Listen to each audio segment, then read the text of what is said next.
Hello everyone, it's Teacher Sultan here. Sorry it's been a long time since my last video. I hope you are all doing great. I hope you're well. I know there's some difficult times in the world now, so stay strong and yeah, I hope you're all doing good. Yeah, but so there's been a big global problem recently. Coronavirus. It's terrible. It's not good. Lots of students of mine have been wanting to talk about it. Sometimes students call me or have a lesson, Teacher Sultan, and they want to talk about coronavirus, but they really struggle to ask or to talk about it. Okay, so if you're in that case, this might be a good lesson for you. But don't forget, speaking about coronavirus and global problems, it is difficult. It's not easy. So if you're a beginner student, this might be too advanced for you. So if you really don't understand what I'm saying in this lesson, maybe you're not ready. Okay? But if you do, great, and this will help you. Okay. So um, hopefully you've learned a lot of vocabulary and heard lots of things about coronavirus through the news and through friends. So hopefully you know some language about it already. I'm going to look at some vocabulary first, and not it is related to coronavirus, but you could also use it for other global issues, health problems, uh, other diseases as well. Okay, so let's go in. I'm going to go through kind of list and order, kind of going kind of big going in. Okay, so if you know what coronavirus is, maybe skip ahead. Okay, but bear with me. So first, let's look at vocabulary. Later, I will look at a bit of speaking, and after that, we'll look at some kind of news articles as well. Okay, so that's what you can see in this lesson. So let's have a look. Coronavirus. Maybe you don't know what coronavirus is. So basically, coronavirus is a family of viruses, of diseases, of viruses that have similar properties, similar things. So coronavirus is not just one. There are many different coronaviruses. For example, SARS is a coronavirus, but they are most commonly found in animals. Okay. So that leads me to another word. You might sometimes hear that coronavirus uh, jumps from animals to humans. So you might hear this word jump. Here it doesn't mean jump in the air, but kind of transfer from animals to humans. Okay. You could also use the word spill over or spillover event, but you could use the word zoonotic or zoonosis. For example, it is a zoonotic disease. Okay, so it comes from animals.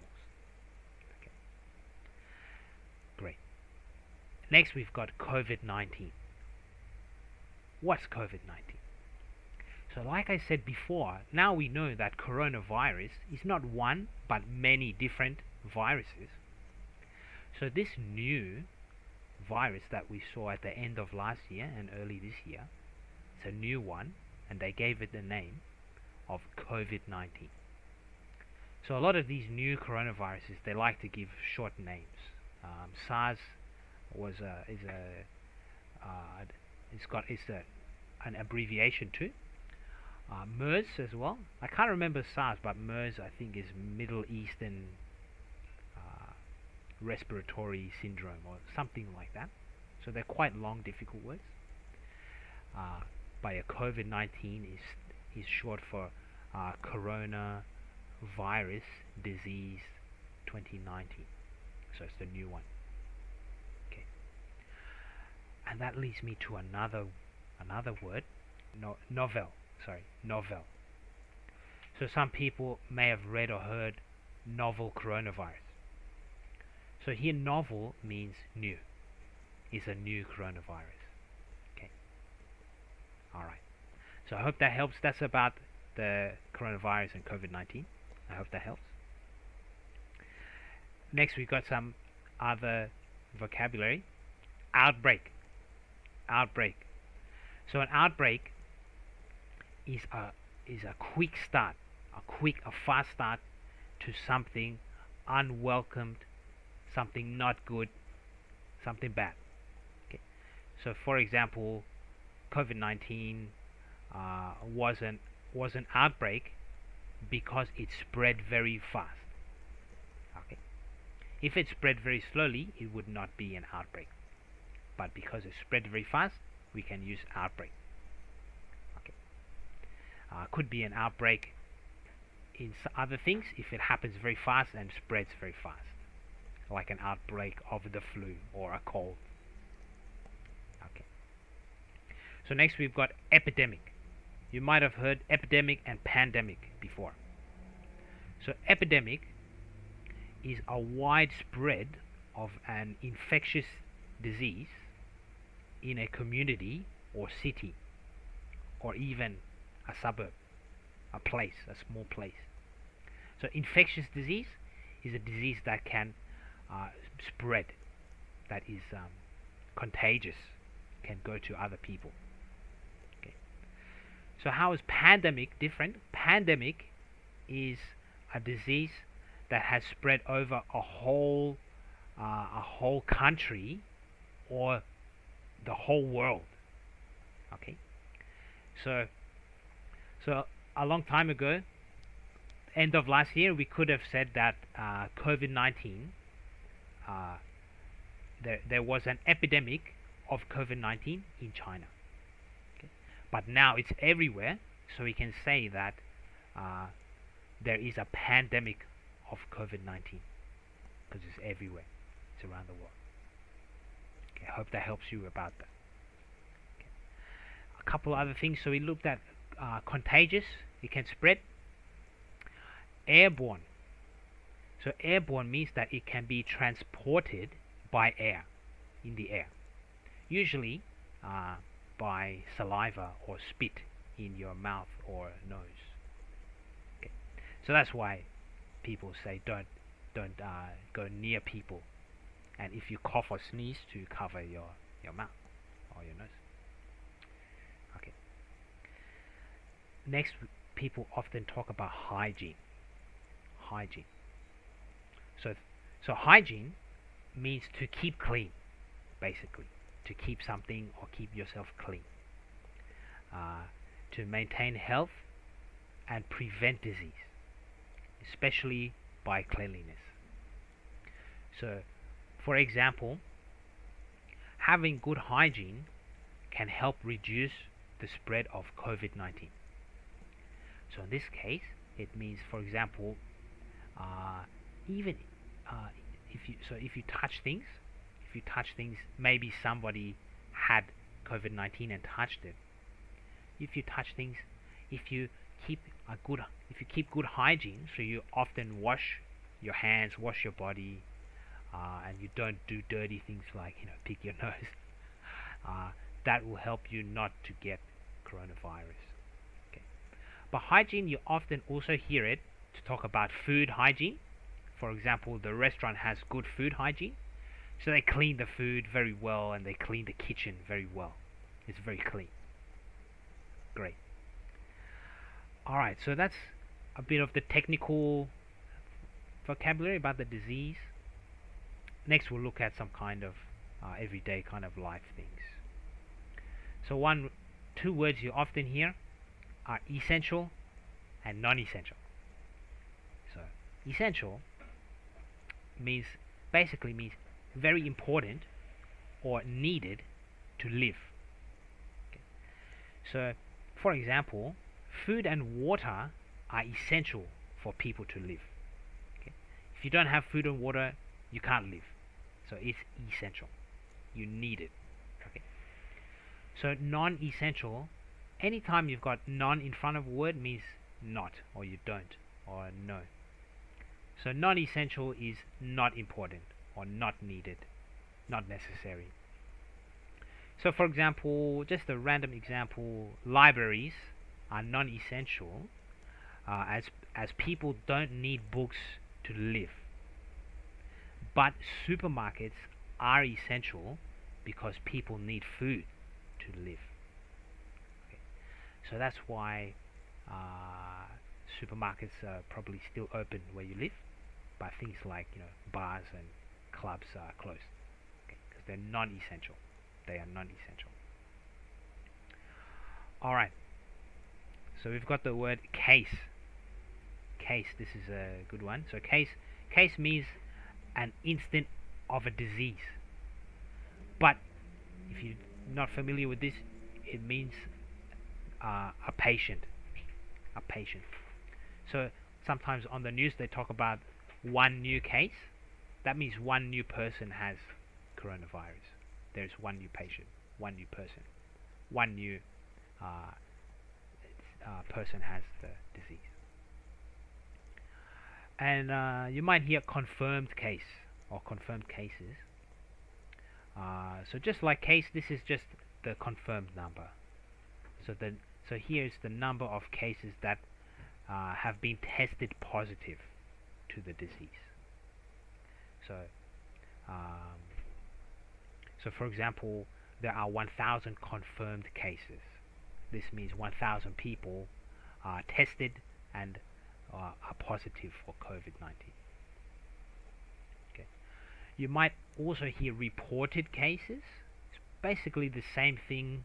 It's the number of cases reported by the news or by medical journals. Same type of thing as confirmed cases. Same type of thing. So you could also hear deaths. Deaths is the number of people who died. In this case, the number of people who died from coronavirus. So for example, there are 1,000 cases and 20 deaths. So 20 people died. You might also hear death toll. So death toll is the total number of deaths. So you often hear this in cases where lots of people have died from some instance, some circumstance. For example, an accident, a fire, an earthquake, where they are counting the number of people. Or like COVID-19, it increases over time. So they could say the death toll is at 10 people, or the death toll is 10. But maybe more people will die later. Okay. On the topic of dead and death, I'm sorry, yeah, it's not great. It's sad. But just for students who don't know how to talk about people who died, you can also use in medical talking about COVID. You could say that they were taken, or they were taken by COVID, or they were lost to COVID, or they fell victim to COVID. These are good about COVID or diseases.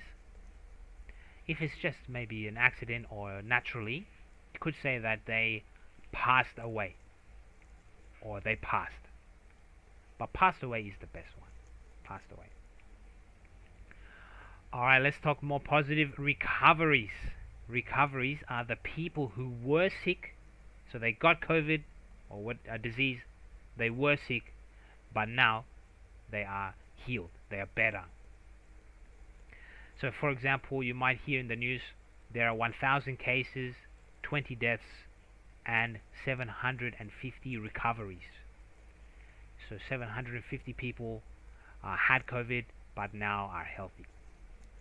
So that's a good one. Recovering means that they are still getting healthier. They're still getting better. They're not fully healthy yet, but they are getting better. They're on the mend. But you might hear recovery. You often hear this in the news. For example, there was a car accident. Uh, the lady was injured but is recovering, so she's getting better. It's not too bad. All right.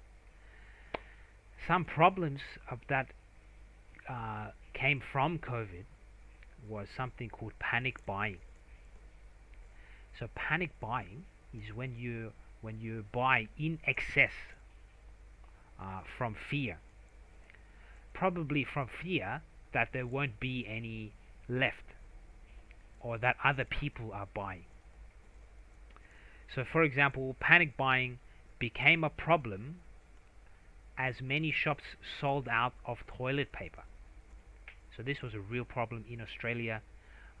COVID-19, people were scared. They thought, oh, things are closing. Maybe restaurants are closing. Maybe they can't buy things. So they bought lots of things, especially essential things like food and water things. And then some supermarkets didn't have any items left. Okay. And related to this is hoarding. Hoarding, which is also a problem, a different. It can be related, but it can be a different problem too. But hoarding is when you buy more things than you need, and you hold onto it. So, for example, the man was holding toilet paper in his living room. You couldn't walk in there. So hoarding is usually like this. That is very extreme. That you hold on to things that it becomes difficult to live in your house. You've got things everywhere. Maybe you can't use your bedroom. You can't walk around your house because there's too many things. Okay. All right. So next, we're moving on. Contact tracing. So contact tracing is investigating the past actions of a person to see where they went and who or what they came into contact with. So it's basically checking where the person went. Who did they talk to? Where did they go? Who else might have touched them or been near them? So one example, after immense contact tracing, the health organization was able to find the first person with COVID in Australia. For example, don't think they found it, but for example, by a contact tracing, they will try to find the first person to get COVID-19, and that's also called patient zero.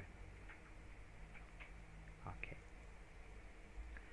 And so some terms you might hear is flatten the curve. They say it a lot in Australia. So it's a phrase used in reference to a line graph. So sometimes you might see a line graph. I'll put one here. And they're talking about trying to reduce the numbers to get the line or the curve. So the curve might be like this. They want to get it a flatter curve like this to show that no new people are getting of the virus. That no new people are getting it. Okay. So that's where the term comes from. So for example, you might hear, help flatten the curve and stay at home. So just like that. So it's basically meaning to stop or slow the spread. Okay. You might also hear, reduce the numbers, reduce the cases. Same meaning. Same meaning. Or reduce the spread, something like that. Okay. Alright, we've got screening. So screening basically means testing. Testing. So testing a person or people to detect the presence of a disease. So you can also be screened for cancer, for example. They will check your body to see if you have cancer. Same for COVID-19. And a lot of places are doing random screening or random testing. So that's testing lots of people at random to see if they have COVID-19. Maybe they don't know it. Okay. So symptoms. Symptoms. Symptoms is the signs of a sickness. So you see you're getting sick. So, for example, common COVID-19 symptoms include a fever, a hot body, hotter than usual, a dry cough, and tiredness. So those are symptoms. Okay. But some people are asymptomatic.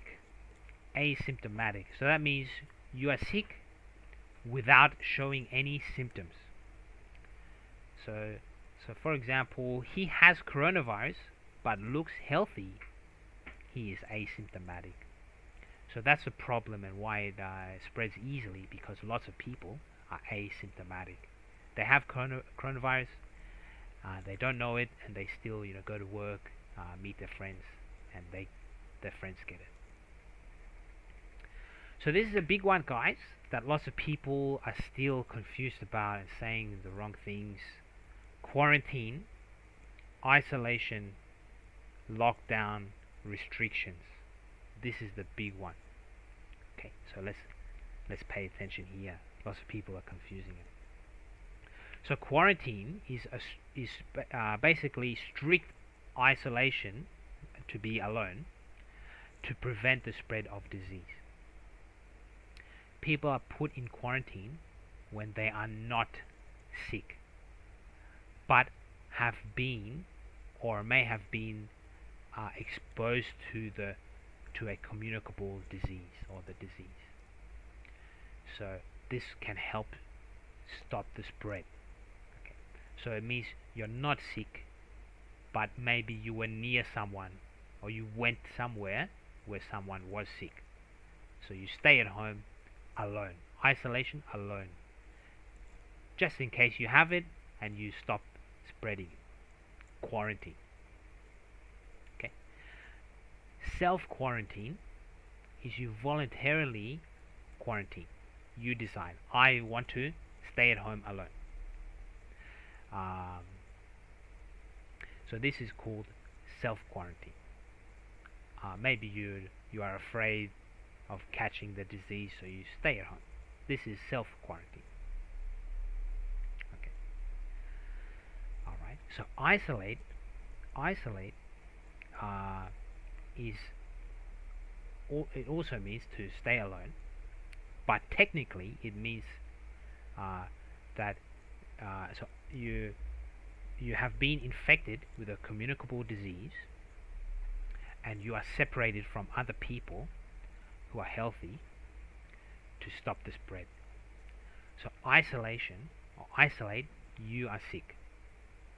Quarantine, you are not sick, but you were near sick people. Okay, so they're different. That's how they're different. And voluntary isolation, or sometimes called self-isolation, is often misused.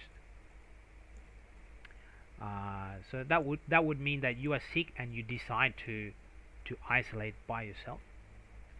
But most countries isolate you. If you are sick, you must isolate. So not many people do self-isolation, unless maybe they think they are sick.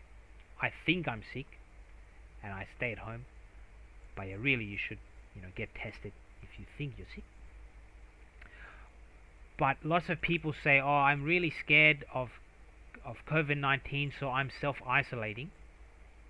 Lots of people, even native speakers, are saying this, but it's actually wrong. It should be self-quarantine. I am self-quarantining. That is the correct one. So if you're not sure, try and remember that. If you're not sick, but you stay at home, quarantine or self-quarantine. Yeah.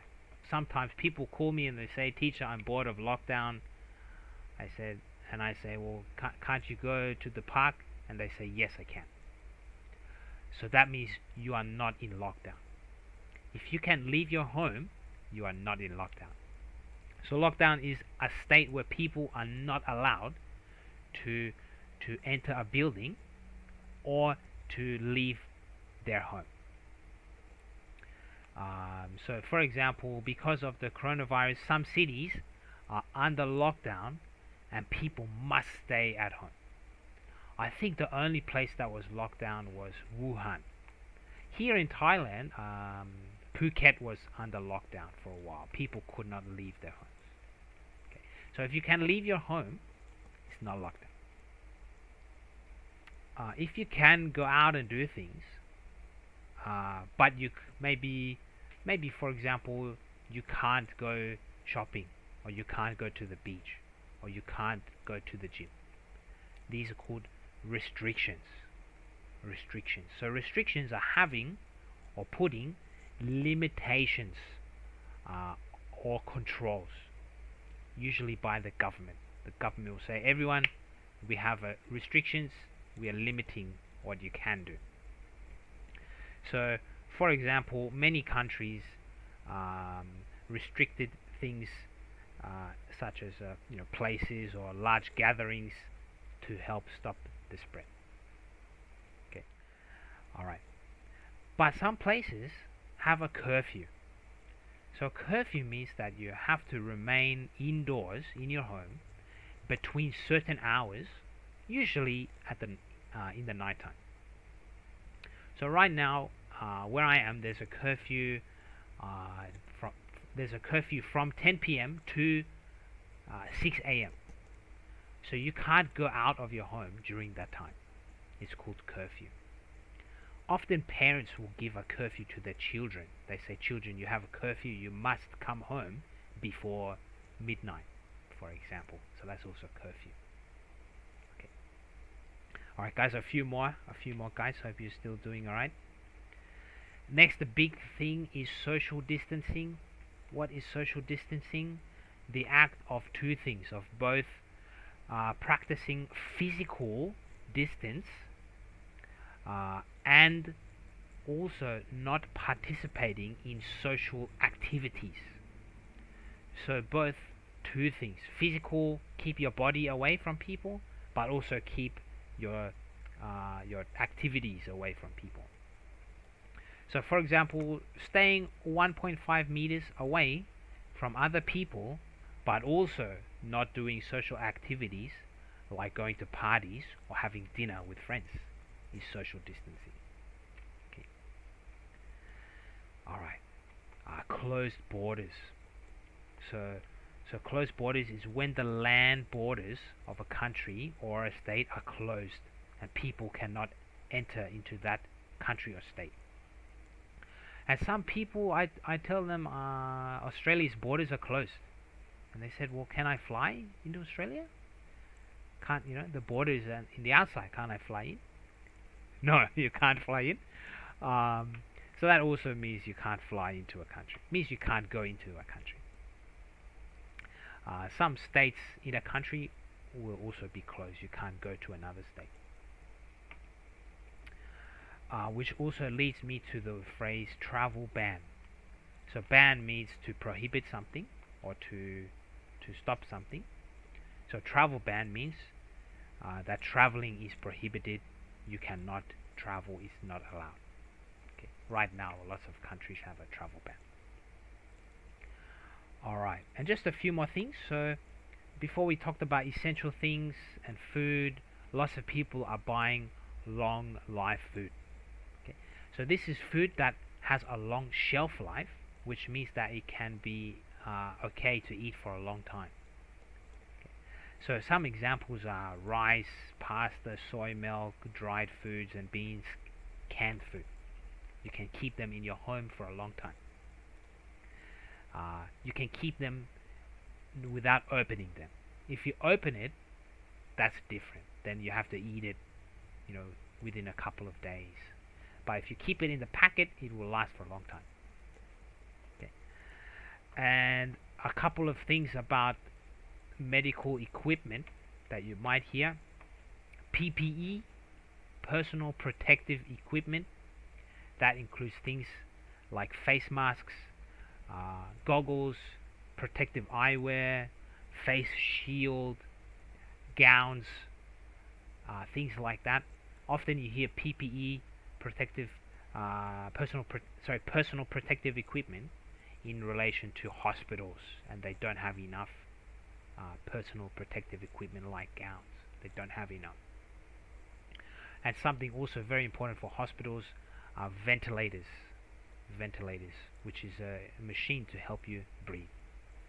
So that's very important.